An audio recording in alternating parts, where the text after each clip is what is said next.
हाँ ये बाबा तो लिया। हाँ भाई कितना पैसा हो गया? 200 रुपया हो गया।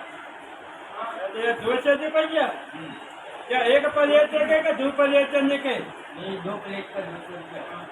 तो याद है सुनिए प्लेट चोरी ले जाए प्लेट तो जे डाली है प्लेट के पैसे तो मांगे जरूरत दोनों प्लेट अच्छी तो फिर पैसा करवा के ये जरूरत खाने के पैसे खाने के हाँ तो याद खाने के पैसा तो आता ना आने और પછી बताए पैसा तो तने बता का करेगा तू प्लेट ढोना पड़ेगा। प्लेट सुनिए वो प्लेट दिखावेगा नहीं तो ते प्लेट पूछे जानी जे बढ़िया मां जब तो जाता तो प्लेट मां के जो पैसा तो तने ये प्लेट मुंह में धोनी पड़ेगी तो वो धो गया तो तेल चौका से तू धो दे